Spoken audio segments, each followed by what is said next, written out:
Olá pessoal, sejam bem-vindos a mais um vídeo do canal. Esse aqui é um vídeo de um exercício resolvido que vai para aquela playlist de exercícios resolvidos em termodinâmica 1. Eu vou começar a mostrar agora para vocês um exercício do ciclo diesel. Olha aqui, ó, ciclo diesel que a gente vai resolver. Vale lembrar de uma coisa, essa parte aqui é um exercício que já tem resolvido no canal, tá lá no exercício número 10, mas eu não resolvi ele numericamente, foi mais explicando as coisas, como é que a gente faz. Dessa vez aqui eu estou gravando com os números, né, para poder ficar mais fácil de vocês acompanharem e observarem a resolução, tá? Para o ciclo diesel, a gente tem pressão e temperatura na entrada do ciclo, na entrada do compressão, do início da compressão do ciclo diesel, e no final da adição de calor, a gente sabe que a pressão é dada a pressão e a temperatura no final da adição de calor. É para determinar a taxa de compressão, razão de corte, eficiência térmica do ciclo e pressão média efetiva. Bom, esses dados que ele falou, final da adição de calor. A adição de calor está aqui, ó. Se a gente olha, a primeira coisa que a gente faz é desenhar o ciclo. A adição de calor está nessa parte, onde o calor está entrando no ciclo, tá? Também está aqui, ó, entre 2 e 3, onde o calor entra no ciclo. O início da compressão é esse ponto aqui em 1, tá? Justamente onde começa a compressão, a gente sabe que a compressão é um processo isentrópico no ciclo diesel ideal. Está falando que é ciclo padrão ar também, ó. Falou isso aqui, ó. Ciclo é padrão ar. Se o ciclo é padrão ar, então a gente vai usar as equações considerando que é um gás ideal, tá? Não vai usar as equações para gás perfeito, não. Então vamos começar essa nossa solução. Já precisa resolver isso aqui, ó. Primeiramente precisa achar a razão da taxa de compressão, que é justamente a razão entre o volume em 1 e o volume em 2, a razão de corte, que é a razão entre o volume em 3, aqui ó, no final da adição de calor, e o volume no início da adição de calor, em 2, e a gente sabe que essas razões de volumes físicos, reais, com propriedades extensivas, né, metros cúbicos, para o caso do ciclo diesel, o ciclo Otto, é a mesma coisa que os volumes específicos, porque é a mesma massa sempre, não tem, a massa é uma massa fixa, né, então você usar o volume específico, usar o volume com propriedade extensiva também não faz diferença nesse caso, tudo dá a mesma razão, tá? Porque a massa é sempre a mesma. Pergunta também qual que é a eficiência térmica, a gente sabe que é essa daqui, ó. Eficiência térmica é 1 menos o calor que é retirado do ciclo, nessa parte indo de 4 para 1, e o calor que é introduzido no ciclo, que é nessa parte de 2 para 3. Aqui está sendo calor, ó, sendo retirado do ciclo. Ó. Aqui sai um calor que sai, ó, calor que sai do ciclo. Aqui sai calor do ciclo também. Beleza? Tendo essas informações aí, agora a gente vai estudar, vai identificar isso. Eu já calculei aqui como é um gás ideal, está usando ar. Gás ideal, a gente vai sempre ter que usar de alguma forma o R, né? O R do gás. E o R do gás é sempre o R da constante universal dividido pela massa molar do ar. Então está aqui já dado esse valor que a gente vai usar sempre. A gente tem dois estados bem definidos, o estado 1 e o estado 3, a gente tem pressão e temperatura. A gente pode, a partir desses estados, identificar, por exemplo, lá na tabela A22, identificar qual que é a nossa energia interna, qual que é o nosso volume específico reduzido, a nossa pressão reduzida. Para que a gente precisa disso no estado 1? Olha, o estado 1 ele passa por um processo isentrópico indo até 2, então a gente vai usar essa informação para encontrar o estado 2. E para que a gente precisa no estado 3? Porque o estado 3 passa por um processo isentrópico também, tá aqui, ó, indo de 3 para 4, um processo isentrópico, a gente vai usar a informação disso para resolver o estado 3. Então a gente precisa também aqui dele, não só do H3, que é o H3 nesse caso, porque o processo aqui que a gente está utilizando para calcular a eficiência térmica do ciclo diesel, entre 3 e 2, o processo é um processo que é avaliado pela entalpia, porque a introdução de calor ocorre a pressão constante, então é a introdução de calor e expansão e trabalho também sendo realizado, ou seja, a gente avalia isso pela entalpia. Quem tiver dúvida disso, volta lá na videoaula de ciclo diesel, vai ver.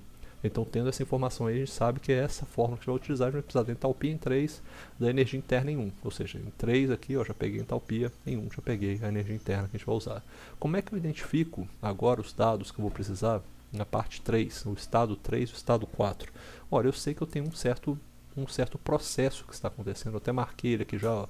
É um processo isentrópico entre 3 e 4. Por ser um processo isentrópico, eu posso dizer que eu posso usar essa informação aqui. Ó. Eu sei que é um processo isentrópico entre...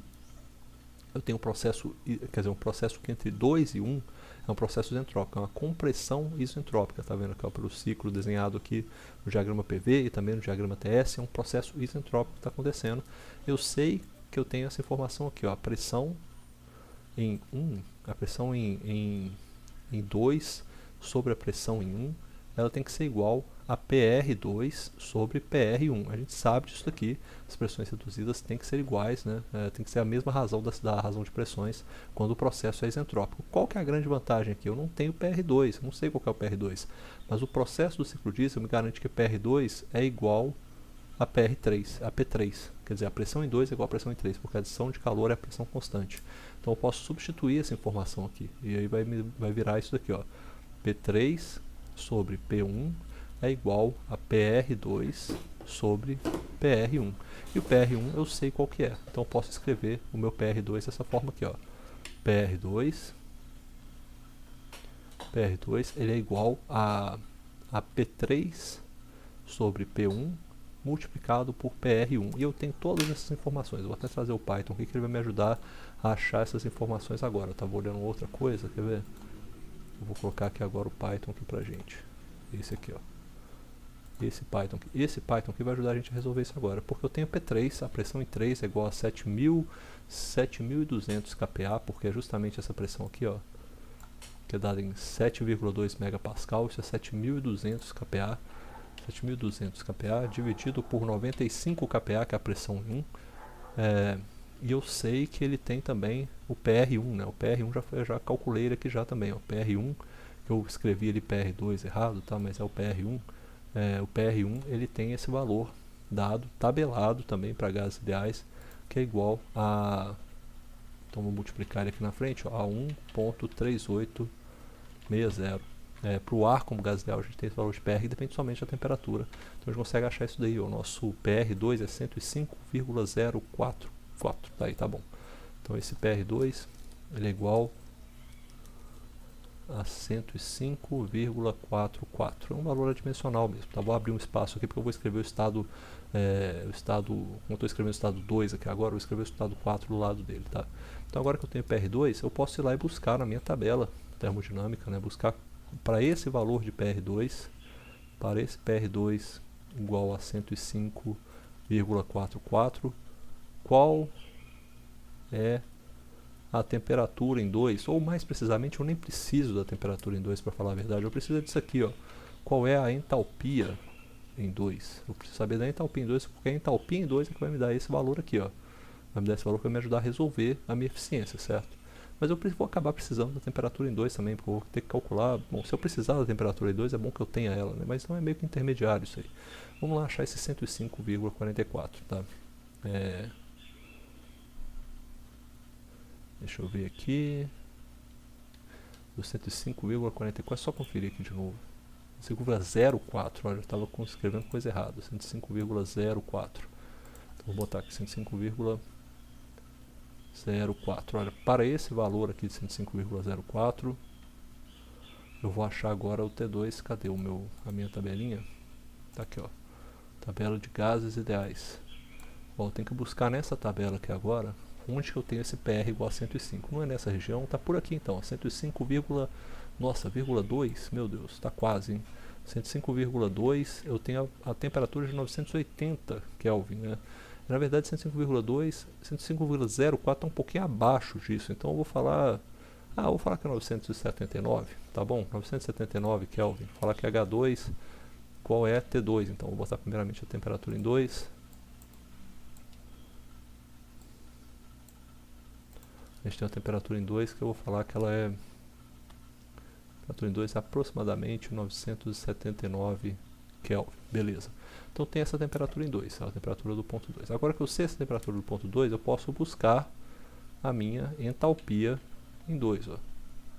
A entalpia em 2 ela é igual a entalpia que depende somente de T2.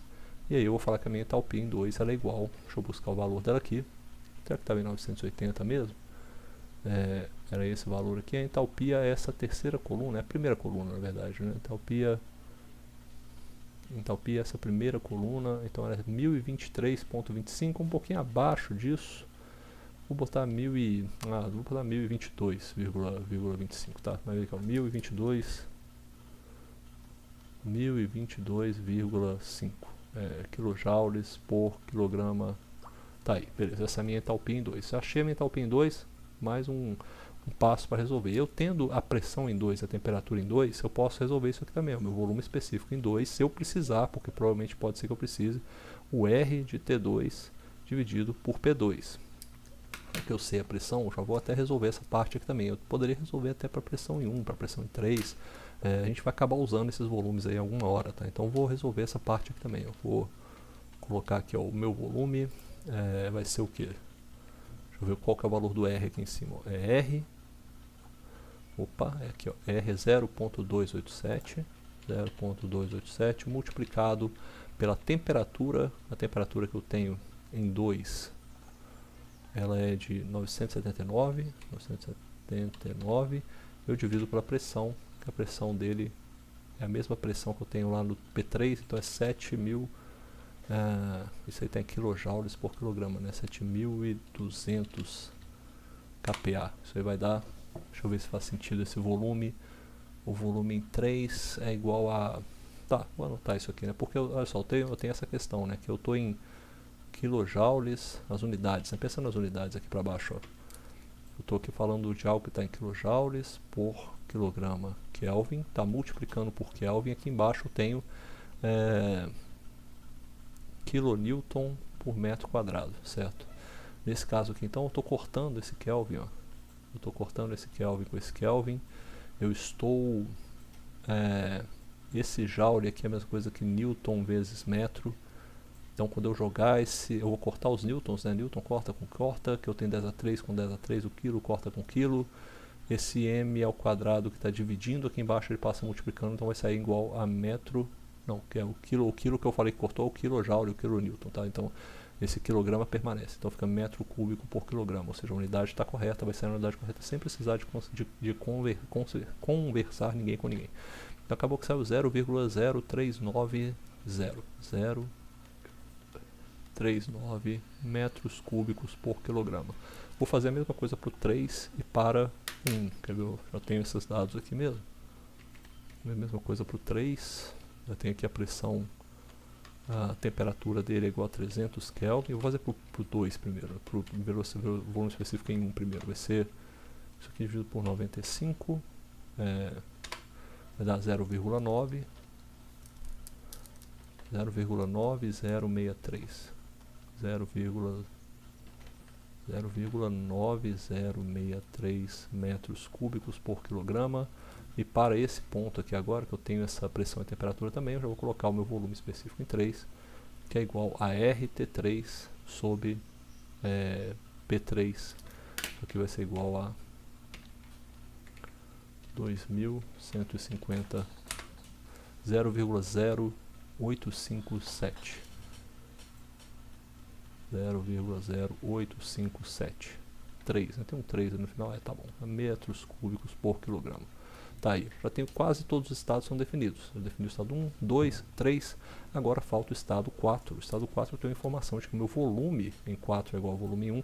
Tem duas coisas que eu posso fazer. Eu vou pegar o caminho que eu acho mais simples, tá? Que é você falar, ó, que eu tenho, nesse estado 4, eu tenho o mesmo volume que o estado 1. Tá? Ou seja, eu posso falar que eu tenho, usar como é que eu faço isso aqui, cara? Eu tenho uma relação do volume em 4 para o volume em 2. É porque eu já consigo encontrar aqui, até esse ponto, ó, com os pontos 1 e 2, eu já consigo resolver pelo menos uma parte do meu problema. Eu já consigo encontrar qual que é a minha razão de compressão. Porque eu tenho aqui, ó, meu volume 1 e meu volume 2 já estão resolvidos. O volume 1 é esse, meu volume 2 é esse aqui de baixo. Então, com isso aqui eu já posso encontrar uma parte da minha solução. A minha razão é taxa de compressão, que ela é igual a 0,9, deixa eu ver como é que está lá o volume em 1, o volume específico em 1, 0,9063, 9063, dividido por 0,039 metros cúbicos por quilograma. E aqui também é metros cúbicos por quilograma. Isso aqui é por que eu estou fazendo isso? Eu estou calculando essa razão de compressão porque isso aqui é igual a o volume em 1 sobre o volume em 2. Isso aqui vai me dar minha razão de compressão, que pelo cálculo aqui do Python é igual a 0. Deixa eu ver aqui, jogar esse terminal um pouquinho para o lado. 0,9063 dividido por 0,039, dá 23,23.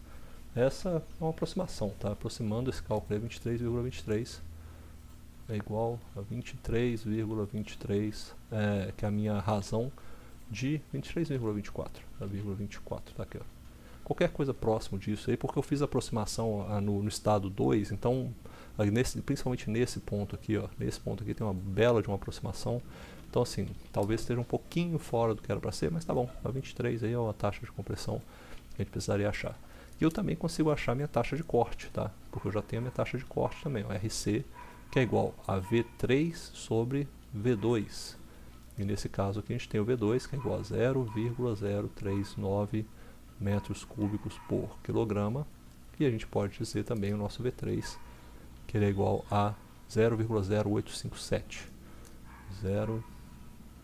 0,0857. Nesse caso também tem a aproximação do V2, né? Então vai causar uns errinhos aí. Vamos colocar 0,0857 dividido por 0,039. Dá 2,197, tá? Aproximado. 2,1, vou botar 2,197, tá bom? Tá bom isso mesmo. 2,197. Essa é a minha taxa de corte, ou seja, já tenho esses dois valores aqui, ó. Já resolvi duas partes do meu problema, tá? Sem chegar no ponto 4, que é o ponto onde eu vou usar ele agora para resolver a segunda parte do meu problema, que eu já tenho que resolver agora a minha eficiência térmica. Eu preciso da energia interna em 4, eu preciso da temperatura em 4. Mas qual que é a vantagem de chegar nesse ponto aqui agora? Porque eu posso voltar nisso aqui, ó, e lembrar que eu tenho essa relação, uma relação que é conhecida, né, que é a relação da taxa de compressão. Essa aqui, ó, a minha razão de compressão, ela é igual a V1 sobre V2, mas o V1 ele é igual a V4, então isso aqui é igual a V4 sobre V2. Isso aqui, o V1 sobre V2 está mostrado aqui no começo, também é igual a VR1 sobre o VR2, ou seja, eu tenho essa razão, eu posso usar essa informação. E eu tenho o VR1 e eu tenho o VR2, quer ver? Eu tenho o VR1 tá aqui, esse daqui é o VR1, eu tenho o VR2 também, quer ver? O VR2 já foi calculado? Não, porque eu não achei, não busquei ele, né? Eu posso buscar ele aqui também, ó. Para essa temperatura eu posso ter esse H2, eu posso ter também o meu VR2, posso buscar ele aqui, ó. Também na aproximação, lá em onde ele estava, em 980, o meu VR2 é igual a 26,73. Como eu estou fazendo essa aproximação aqui, ó, de 26 para 28, vai 26,83, tá bom, 26,85, vou botar assim, o VR2, também posso achar aqui, ó, o meu VR2 é igual a 26,85, né? Já que ele cresce, né? Ele cresce como ele diminui à medida que eu diminuo, à medida que aumenta a temperatura, ou seja, está um pouquinho abaixo disso, eu tenho que a temperatura um pouquinho abaixo do que 980, eu tenho que aumentar um pouquinho o VR. Então virou 26,85 essa aproximação que eu fiz aí, e eu posso usar esse VR2 ali agora, ou seja, eu vou usar essa informação para resolver isso aqui. Eu vou ter o meu V1 sobre V2, que é igual a V4 sobre V2, e aí eu tenho esse meu volume em 4. Na verdade eu não precisaria disso. Por que eu estou precisando disso aqui? Eu tenho um V4, eu preciso agora da temperatura, eu preciso achar o VR4 de alguma forma, né? Então não, essa solução aqui não daria certo não. Vou tirar ela daqui pra gente. Eu tenho que pensar em alguma outra solução aonde eu vá ter que encontrar de alguma forma o VR4, ó. Meu VR4 sobre o VR que eu tenho, que é no processo isentrópico, né, que eu estou no processo 4 e saio do processo isentrópico em 3. É isso aqui mesmo, pô, estou viajando. VR4 sobre o processo em 3, isso aqui é igual a V4 sobre V3, mas eu não tenho até o momento nem VR4 nem V4, não tenho nenhuma dessas informações. Mas eu sei que V4 é igual a V1, né? Eu sei que o V4 é igual a V1, porque eles estão aqui, ó, na mesma região, são um processo que é isovolumétrico, né, isocórico. Então esse processo aqui eu posso substituir o V4 por V1, vai ficar V1 sobre V3, mas eu não tenho em nenhum momento o V1 sobre V3. O que eu tenho é usar a minha razão de corte duas vezes, a minha razão de compressão é a razão de corte, que eu posso substituir por isso aqui, ó, V1 sobre V2, V1 sobre V2 é a minha razão de compressão, eu posso colocar V2 sobre V3, que é 1 sobre a razão de corte.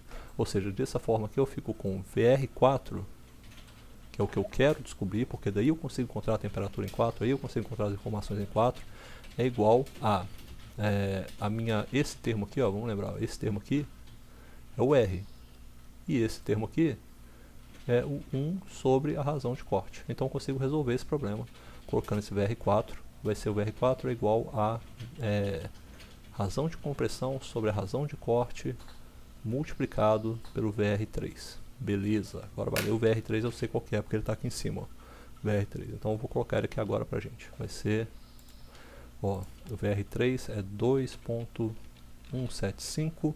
Eu vou multiplicar ele pela razão de compressão, que é 23.24, e dividir ele pela razão de corte, 2.197. Já fizemos uma pequena maracutaia ali nesse momento para achar esse VR3, o VR4 que é 23,007. Ó, que é 23,007, tá beleza. E esse 23,007 vai cair onde aqui nessa solução? 23,007 pro VR, ele cai aqui, ó, 23,007 vai cair entre esses dois, né? Olha só, eu tenho ponto 7 para cima e ponto 6 para baixo, então seria um 1028, vou botar 1028, tá bom? Eu não vou fazer interpolação não, fica a cargo de vocês de fazer interpolação. E se der um valor próximo de 1028 tá correto. Nesse VR4, que é igual a 23.00, ele vai dar aproximadamente a temperatura 4 de aproximadamente 1028 Kelvin, tá? Mais ou menos isso daí.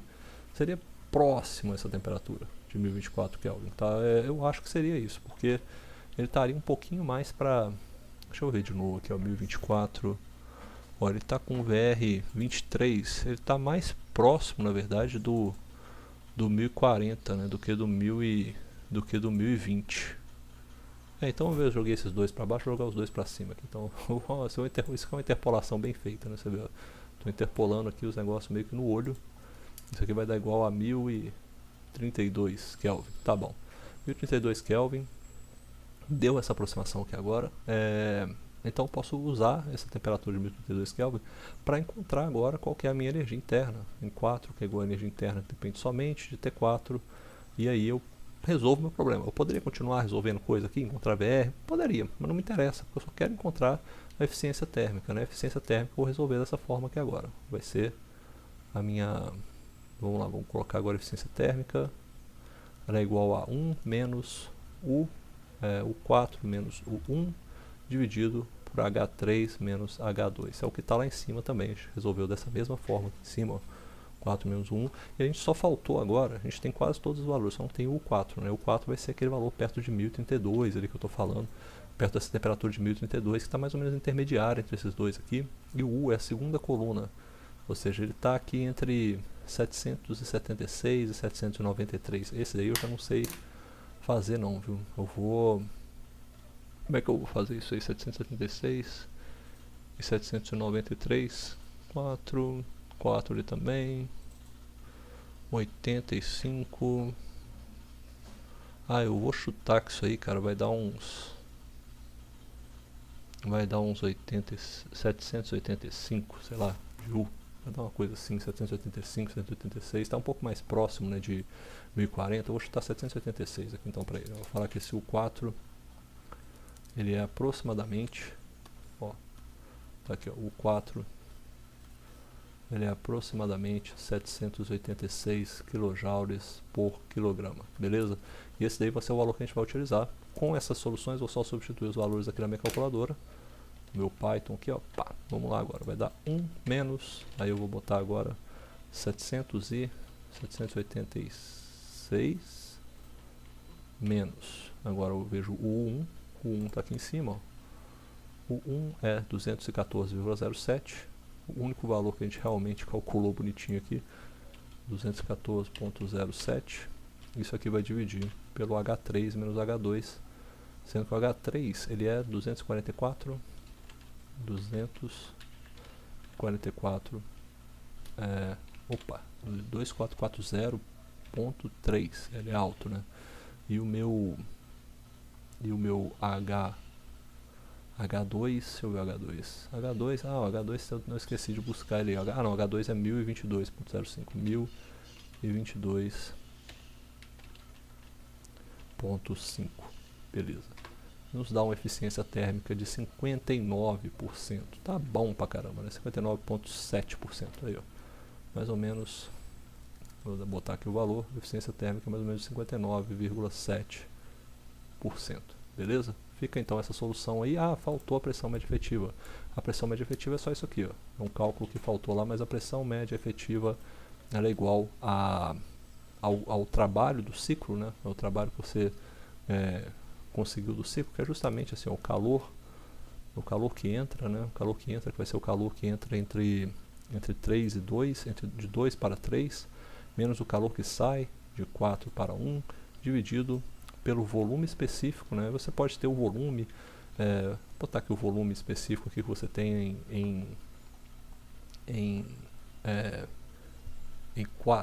quer dizer, no 1, né, que é o ponto morto, o ponto morto inferior, menos o volume em 2, que é o ponto morto superior. Nesse caso a gente tem o seguinte, né, a gente já encontrou o volume 1, já encontrou o volume 2, a gente pode encontrar essa pressão média efetiva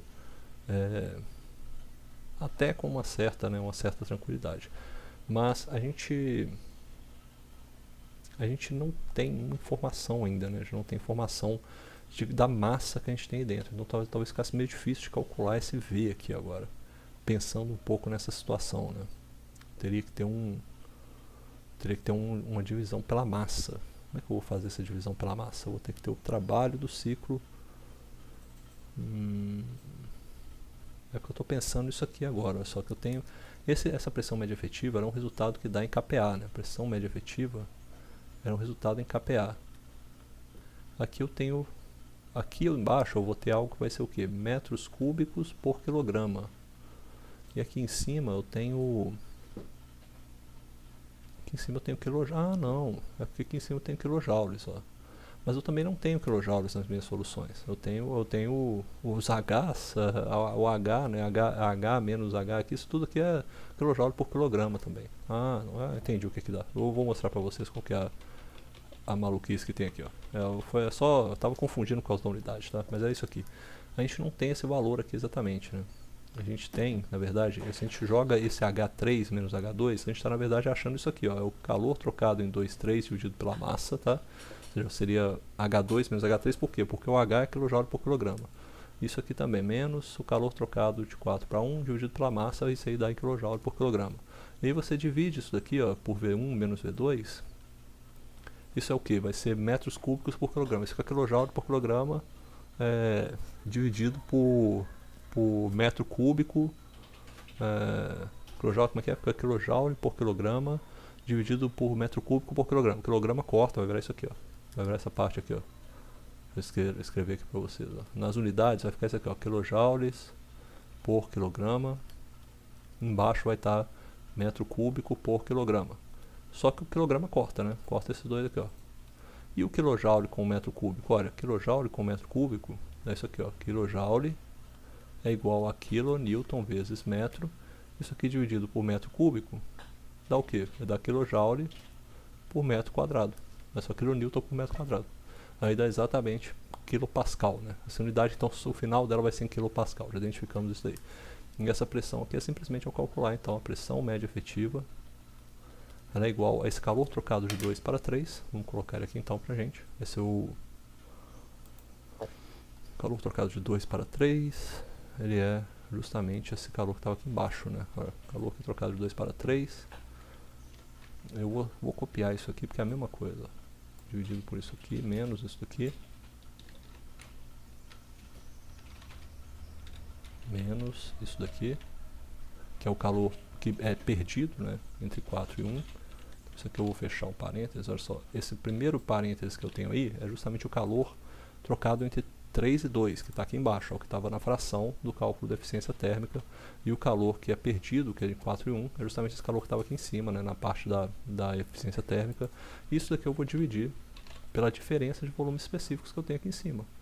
Eu tenho o volume específico em 1, cadê? O volume específico em 1 é 0,9063 menos o volume específico em 2, que é 0,039, beleza? Essa aí é a nossa pressão média efetiva, 975 kPa, 20,30, 975,30.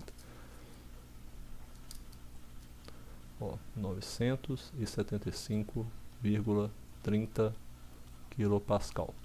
Aceito com certos pequenos erros aí, porque eu sei que eu aproximei muita coisa. A aproximação foi até boa, né? Não fiz a aproximação muito errada não, mas foi a aproximação feita no olho mesmo. Para você fazer isso na prova ou num exercício, você tem que ir lá e calcular realmente a interpolação, beleza? Para saber exatamente os valores, chegando no valor mais próximo possível. Então é isso daí, um abraço e até mais.